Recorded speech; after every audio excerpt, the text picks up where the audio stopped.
ಮಳೆಗೆ ಸೋರ್ತಿದೆ ಅಂಗನವಾಡಿ ಕೇಂದ್ರ. ಈಗ ಮಕ್ಕಳನ್ನ ಅಂಗನವಾಡಿ ಕೇಂದ್ರಕ್ಕೆ ಕಳುಹಿಸೋದಕ್ಕೆ ಈಗ ಸಹಜವಾಗಿ ಪೋಷಕರು ಹಿಂದೇಟನ್ನು ಹಾಕ್ತಿದ್ದಾರೆ. ಯಾವ ಧೈರ್ಯದ ಮೇಲೆ ಕಳಿಸಬೇಕು ಅಂತ ಮಳೆಗೆ ಈ ಅಂಗನವಾಡಿ ಕೇಂದ್ರ ಸೋರ್ತಾ ಇದೆ. ಗುಂಡ್ಲುಪೇಟೆ ತಾಲೂಕಿನ ಭೀಮನಬೀಡು ಗ್ರಾಮದಲ್ಲಿ ಆಗಿರುವಂಥ ಘಟನೆ ಇದೆ. 2 ತಿಂಗಳ ಹಿಂದೆಯಷ್ಟೇ ದುರಸ್ತಿ ಕಾರ್ಯ ಆಗುತ್ತೆ. ಸತತ ಮಳೆಗೆ ಅಂಗನವಾಡಿ ಒಳಗೆ ನೀರು ನುಗ್ತಾ ಇದೆ. ಮಕ್ಕಳನ್ನ ಅಂಗನವಾಡಿಗೆ ಅಥವಾ ಅಂಗನವಾಡಿ ಕೇಂದ್ರಕ್ಕೆ ಕಳುಹಿಸೋದಕ್ಕೆ ಈಗ ಹಿಂದೇಟನ್ನು ಹಾಕ್ತಿದ್ದಾರೆ. ತಾಲೂಕು ಆಡಳಿತ ಮತ್ತೆ ಗ್ರಾಮ ಪಂಚಾಯಿತಿಯ ವಿರುದ್ಧ ಅಲ್ಲಿರುವಂತಹ ಸ್ಥಳೀಯರು ಆಕ್ರೋಶವನ್ನ ಹೊರಹಾಕ್ತಿದ್ದಾರೆ. ದೃಶ್ಯಗಳಲ್ಲಿ ಕೂಡ ಗಮನಿಸ್ತಾ ಇದ್ದಾರೆ. ಮನೆ ಅಂದ್ರೆ ಈ ಅಂಗನವಾಡಿಯ ಒಳಗಡೆ ನೀರು ನುಗ್ಗಿರುವಂಥದ್ದು.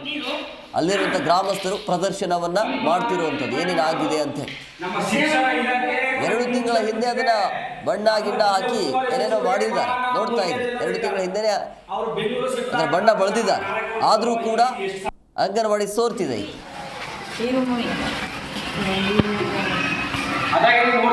ಸೆಕೆಂಡ್ ಸ್ಟ್ಯಾಂಡರ್ಡ್ ಬಿಲ್ಡಿಂಗ್ ಯಾವ ರೀತಿ ಕಲ್ಪನೆ ಮಟ್ಟದಲ್ಲಿದೆ ಅಂದ್ರೆ ನೀವೇ ನೋಡ್ತಾ ಇರ್ಬೋದು. ನೋಡಪ್ಪ, ಮಕ್ಕಳಿಗೆ ನೀರಲ್ಲೇ ಪಾಠ ಮಾಡ್ಬೇಕು.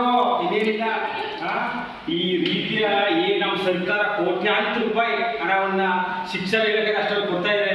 ಶಿಕ್ಷಣ ಕಲಿಸಿ ಮಕ್ಕಳು ಉದ್ಧಾರ ಆಗಿದೆ ಅಂತ ಇಷ್ಟೊಂದು ಬೇಡಿಕೆ ಇಟ್ಟು ಸರ್ಕಾರದಿಂದ ಅಷ್ಟು ಅನುದಾನ ಬಂದರೂ ಕೂಡ ಈ ರೀತಿಯ ಕಳಪೆ ಮಟ್ಟದ ಕಾಮಗಾರಿ ಮಾಡಿ ಮಕ್ಕಳು ಎಲ್ಲಿ ಓದೋದು ನೋಡ್ರಿ ಎಲ್ಲ ಪುಸ್ತಕಗಳು ಬೋರ್ಡ್ಗಳಾಗಿರ್ಬೋದು ಮಕ್ಕಳು ಪಾಠ ಕಲಿಯುವ ಎಲ್ರಿಗೂ ನಮಸ್ಕಾರ. ನೀವೇನು ನೋಡ್ತಾ ಇದ್ದೀರಿ, ಇದು ಭೀಮನಬೀಡು ಗ್ರಾಮದ 2ನೇ ವಾರ್ಡಿನ ಅಂಗನವಾಡಿ ಇದು. ನೋಡಿ, ಈಗ ಮಳೆಗೆ ಯಾವ ರೀತಿ ಆಗಿದೆ ಅಂದ್ರೆ ಇದು ಕಟ್ಟಡ ನೀವೇ ನೋಡಿ